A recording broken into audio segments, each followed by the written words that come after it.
नमस्कार, बुलेटिन में आपका स्वागत है। आपके साथ मैं दीपेश बरगले। चले खबरों की शुरुआत करते हैं। उज्जैन में कोरोना के नए 15 केस मिले हैं। पॉजिटिव मरीजों की संख्या 629 पहुंच चुकी है। अब तक 301 मरीज स्वस्थ हो चुके हैं। 11 मरीज 32वीं बटालियन के जवान के हैं। कुल 26 जवानों के सैंपल लिए गए थे। तो ये बड़ी खबर इस वक्त निकलकर सामने आ रही है।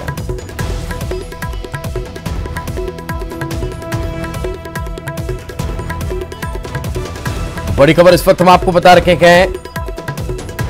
उज्जैन से कुल 26 जवानों के सैंपल लिए गए थे, जिसमें से 11 पॉजिटिव बताए जा रखे हैं। ये बड़ी खबर इस वक्त निकलकर सामने आ रही है। उज्जैन में कोरोना के नए केस मिले हैं। 15 नए केस मिलना बताया जा रहा है। अब तक का 301 मरीज स्वस्थ हो चुके हैं। 11 मरीज 32वीं बटालियन के जवान के हैं। कुल 26 जवानों के सैंपल लिए गए थे। तो ये बड़ी खबर इस वक्त निकलकर सामने आ रही है। उज्जैन में आज 15 कोरोना पॉजिटिव मरीजों में 11 मरीज 32वीं बटालियन के जवान बताए जा रहे हैं। और ज्यादा जानकारी के साथ हमारे सहयोगी आनंद हमारे साथ जुड़ चुके हैं। आनंद, क्या ताजा अपडेट? बिल्कुल देखिए, जिस तरह से आज जो मेडिकल बुलेटिन जारी हुआ है उसमें 11 ऐसे जवान हैं जो यहाँ पर उज्जैन में सेवाएं दे रहे थे, और ये सभी 32वीं बटालियन के बताए जा रहे हैं। हालांकि इनकी ड्यूटी भी कई अलग अलग क्षेत्रों में यहाँ पर उज्जैन में लगी है, और जो कोरोना संक्रमित क्षेत्र है वहाँ पर भी लगी थी। बताया यही जा रहा है कि ये जो है पुलिस जवान से ही संक्रमित हुए हैं। इससे पहले भी तकरीबन 3 जवान संक्रमित हो चुके हैं, और यही संक्रमण का कारण साफ तौर पर भी फिलहाल दिखाई दे रहा है। बिल्कुल, चलिए, बहुत बहुत शुक्रिया आनंद इस तमाम जानकारी के लिए। नीमच में कोरोना के 33 नए मामले मिले हैं। पॉजिटिव मरीजों का आंकड़ा 148 पहुंच चुका है। जावत में 25 नए केस मिले हैं। उम्मेदपुरा गांव में 7 नए मामले मिले हैं। तो ये बड़ी खबर निकलकर सामने आ रही है। नीमच में कोरोना के 33 नए मरीज मिल चुके हैं।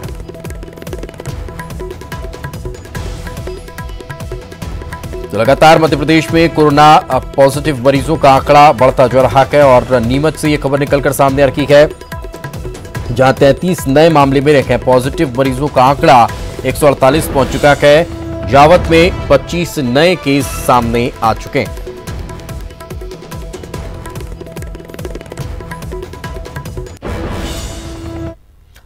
आगे बढ़ते हैं। केरल और तमिलनाडु के लिए जाने वाली ट्रेन स्थगित कर दी गई है। 28 मई को हबीबगंज स्टेशन से तिरुवनंतपुरम के लिए ट्रेन जानी थी। श्रमिक स्पेशल ट्रेन थी जो जाने वाली थी। संख्या कम होने के वजह से ये निरस्त किया गया है। 600 यात्रियों ने किराए की राशि जमा कराई थी।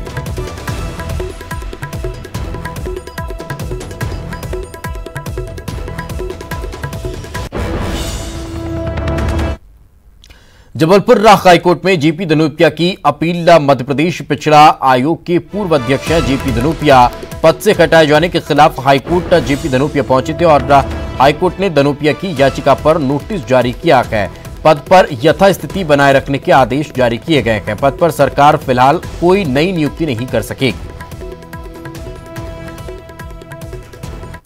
मध्य प्रदेश शासन द्वारा मुझे 16 मार्च को मध्य प्रदेश पिछड़ा वर्ग आयोग का अध्यक्ष नियुक्त किया गया था, एवं मैंने 17 मार्च 2020 को अपना पदभार भी ग्रहण कर लिया। लेकिन दुर्भाग्यपूर्ण सत्ता परिवर्तन होने के बाद भारतीय जनता पार्टी की सरकार सत्ता में आते ही मुख्यमंत्री शिवराज सिंह चौहान जी द्वारा, जो स्वयं पिछड़े वर्ग से आते हैं, उन्होंने मेरी आदेश नियुक्ति के आदेश को निरस्त करने का आदेश जारी करने का रद्द किया गया, जिसको मैंने माननीय उच्चतम न्यायालय में चुनौती के रूप में प्रस्तुत किया है। और याचिका प्रस्तुत करने के उपरांत आज उच्च न्यायालय में जस्टिस माननीय विजय कुमार शुक्ला साहब की बेंच के द्वारा मुझे स्थगन आदेश दिया गया है, और मुझे यथास्थिति बनाए रखने के लिए उसमें आदेशित हुआ है। मैं इस बात के लिए विश्वास दिलाता हूं कि पिछड़े वर्ग की संघर्ष के लिए मैं लड़ाई लड़ता रहूंगा, और पिछड़े वर्ग के कार्यों के हितों को संरक्षण में अपनी पूरी भूमिका ईमानदारी मेहनत से निभाऊंगा। चलिए आगे बढ़ते हैं और अगली खबर का जिक्र करते हैं। मध्य प्रदेश में शराब ठेकेदारों और सरकार के बीच विवाद चल रहा है, और फिलहाल थमता नजर नहीं आ रहा है। शराब ठेकेदारों की ओर से याचिका जो दायर की गई थी, उस पर जबलपुर हाईकोर्ट में सुनवाई हुई है।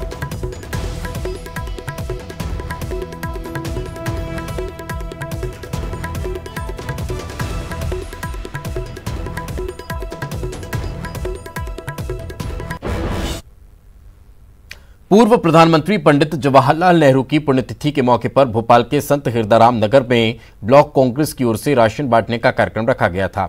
इस कार्यक्रम में दिग्विजय सिंह के अलावा पूर्व मंत्री पीसी शर्मा भी पहुंचे थे। जैसे ही राशन वितरण का कार्यक्रम शुरू हुआ, वहां महिलाओं और लोगों की भीड़ उमड़ पड़ी, जिसको लेकर सोशल डिस्टेंसिंग के नियम तोड़ने का आरोप लगाया जा रहा है।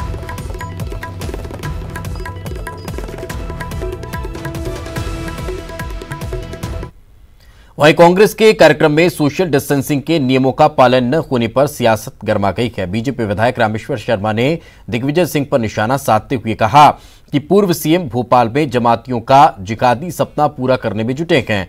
इतना कि नहीं, रामेश्वर शर्मा ने दिग्विजय सिंह पर कई और गंभीर आरोप लगाए हैं।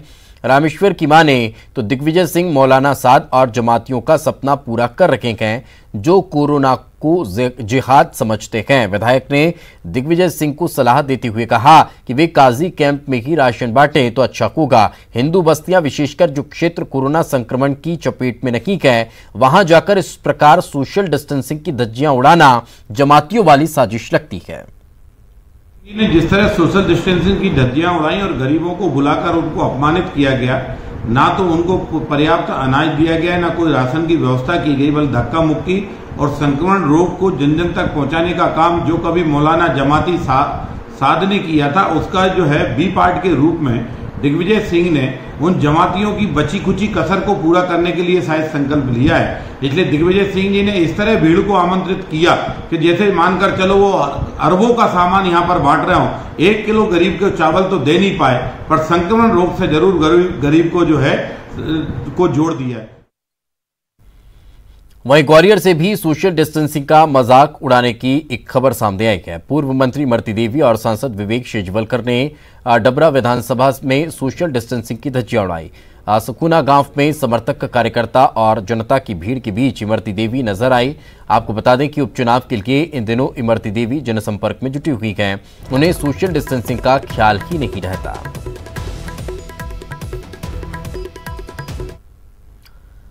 पूर्व सीएम कमलनाथ ने प्रेस कॉन्फ्रेंस कर मुख्यमंत्री शिवराज सिंह चौहान पर जमकर निशाना साधा। क्या कुछ कहा उन्होंने, चलिए आपको सुनवाते हैं। इस बात का दुख है कि जो मैं शुरू करना चाहता था, मैं 11-12 महीनों में नहीं कर पाया, और जो शुरू करी वो आज पता नहीं कौन सी खटाई में पड़ जाएगी। मुझे इस बात का दुख है, छिंदवाड़ा में जो हो सकता था, जो संभव था, मैंने किया। हमारे हॉर्टिकल्चर कॉलेज की बात हो, एग्रीकल्चर कॉलेज की बात हो, ऐसा हमारे मेडिकल इंस्टीट्यूट की बात हो, रोजगार की बात हो, हमारा रुका हुआ पावर प्लांट जो है, इसका फैसला मैंने करवाया। इसका फैसला करवाया कि ये पावर प्लांट किसी ना किसी तरह चल पड़े, और मुझे उम्मीद है कि जो पावर प्लांट बेंच थर्मल है, ये आगे आने वाले समय में ये आगे बढ़ेगा। और भोपाल से इस वक्त बड़ी खबर मिल रही है। एसपी और डीएसपी स्तर के अधिकारियों के तबादले किए गए हैं। भारत भूषण राय एसपी सीपीएमटी भोपाल बने हैं। विवेक कुमार लाल एएसपी डिंडौरी बनाए गए हैं। शिव कुमार सिंह को एएसपी दमोह बनाया गया है। पंकज दीक्षित एसडीओपी सांवेर बने हैं। मान सिंह परमार डीएसपी पीएचक्यू बनाए गए हैं। तो ये बड़ी खबर निकलकर सामने आ रही है। बड़ा एक बार फिर से फेरबदल देखने को मिल रहा है।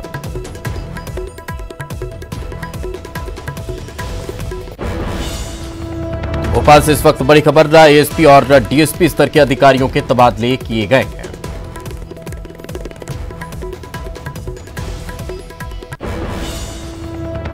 न्यूज 18 के शो आर पार में कांग्रेस नेता प्रमोद कृष्णम ने बड़ा बयान दिया है। उन्होंने प्रियंका गांधी को कांग्रेस का पीएम उम्मीदवार बनाने की मांग की है, लेकिन कांग्रेस प्रवक्ता गौरव वल्लभ ने कहा कि पीएम उम्मीदवार पर पार्टी का शीर्ष नेतृत्व फैसला करेगा।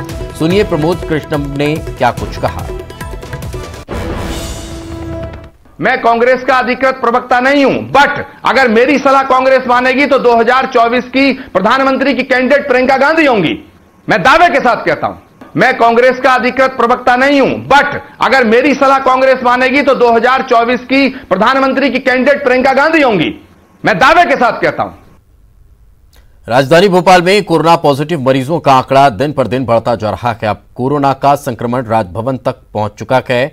राजभवन कैंपस में अब तक 7 रिपोर्ट कोरोना पॉजिटिव आई है। आपको बता दें कि पिछले दिनों संक्रमित आए युवक के माता पिता भी पॉजिटिव मिले थे, जिसके बाद राजभवन में खतरा बढ़ गया है। राजभवन के कैंपस के क्वार्टर में स्टाफ रहता है।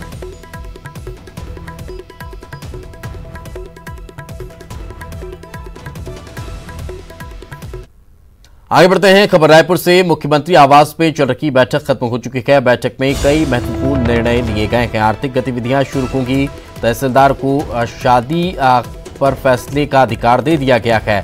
बाजार को 6 दिन संचालित करने के निर्देश जारी किए गए हैं। रेड जोन और कंटेनमेंट एरिया में कोई छूट नहीं मिलेगी। कंटेनमेंट एरिया में रोक इसी तरह से जारी रहेगी। मॉल, सिनेमाघर, राजनीतिक सभाओं, सामाजिक कार्यक्रमों पर बैन जारी रहेगा। क्वारंटीन सेंटर्स में मनोरंजन के लिए टीवी, रेडियो और मनोवैज्ञानिकों की सेवाएं ली जाएंगी।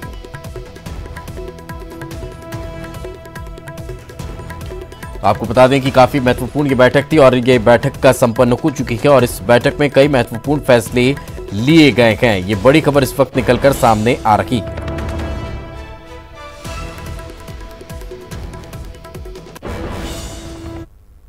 और चलिए वक्त एक छोटे से ब्रेक का। ब्रेक के बाद जल्द हाजिर होंगे।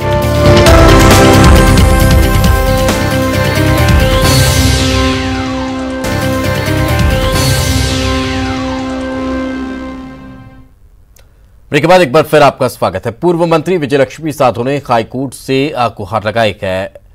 बंगला खाली न करने को लेकर उन्होंने अर्जी लगाई है। कल हो सकती है मामले में हाईकोर्ट में सुनवाई हो सकती है। जबलपुर हाईकोर्ट में सुनवाई होगी। सभी पूर्व मंत्रियों का बंगला खाली होना है और इसको लेकर सियासत भी मध्य प्रदेश में बहुत ज्यादा देखने को मिल चुकी है, लेकिन अब ये मामला हाईकोर्ट तक पहुंच चुका है।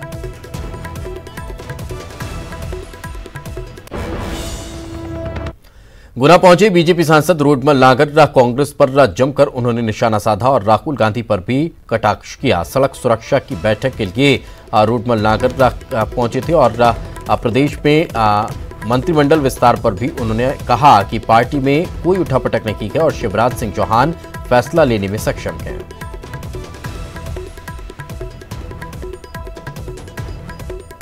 गांधी जी जैसे उनके पास नेता हैं और हम तो भगवान से प्रार्थना करते हैं कि ऐसे 2-4 नेता और उनके पास हो जाएं। कोई उठापटक नहीं है। हर प्रदेश में हर मुख्यमंत्री को अपना मंत्रिमंडल बनाने का अधिकार है। आदरणीय शिवराज सिंह जी इसमें सक्षम हैं, अनुभवी हैं, जानकार हैं। वो अपना काम कर रहे हैं, आगे भी करेंगे। पूर्व कैबिनेट मंत्री ओमकार मरकाम ने कांग्रेस नेताओं के बीजेपी में शामिल होने की अटकलों को गलत बताया है और उनकी पार्टी न छोड़ने का भरोसा जताया है। ओमकार मरकाम ने सिंधिया पर भी बयान दिया है। मरकाम ने कहा कि बीजेपी में शामिल होने के बाद ज्योतिरादित्य सिंधिया की जमकर उपेक्षा हो रही है। मरकाम ने उपचुनाव में सभी सीटों पर कांग्रेस की जीत और प्रदेश में दोबारा कांग्रेस की सरकार बनने का दावा भी किया है। मानना है जो हमारे वरिष्ठ नेता हैं वो कांग्रेस के लिए झंडा उठाए हैं, कांग्रेस की नीति रीतियों में काम किए हैं, तो हमें तो पूरा विश्वास है कि वो हमारे वरिष्ठ नेता हैं और हमारे विचारधारा में रहेंगे और माननीय सोनिया जी के नेतृत्व में, राहुल जी के नेतृत्व में काम करेंगे। ये सिंधिया जी स्वयं महसूस करने लगे होंगे और मुझे तो ये जिस दिन सिंधिया जी भाजपा ज्वाइन किए थे उसी दिन से उनके अंदर की जो हम लोग कांग्रेस में देखते थे और वहाँ जो स्थिति देख रहे हैं, कहीं ना कहीं अब ये सिंधिया जी स्वयं महसूस कर रहे हो, तो आने वाले समय में पता चलेगा।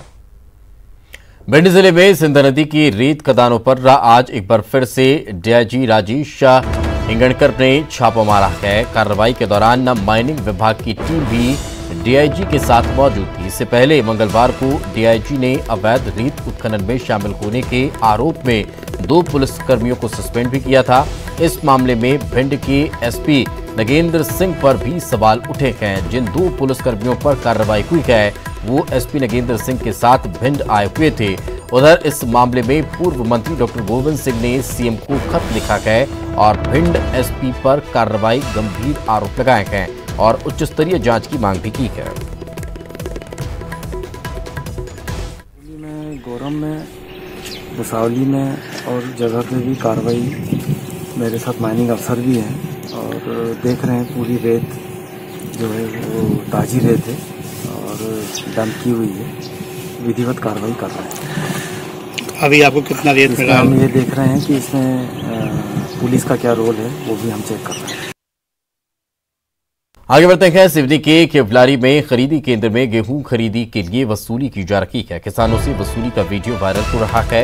ये वीडियो सेवा सहकारी समिति टुटीरा का बताया जा रहा है। वीडियो में खरीदी केंद्र का रितेश ठाकुर नाम का कंप्यूटर ऑपरेटर सरीखा गांव के किसानों से प्रति क्विंटल 15 रुपये कमीशन मांग रहा है।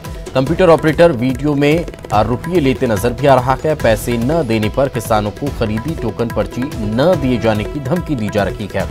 खरीदी प्रभारी सुनील वर्मा पर इस वसूली में शामिल होने का आरोप लग रहा है। अधिकारी मामले में कोई कार्रवाई नहीं कर रहे हैं। और इसी के साथ इस बुलेटिन में फिलहाल इतना ही। खबरें लगातार जारी हैं।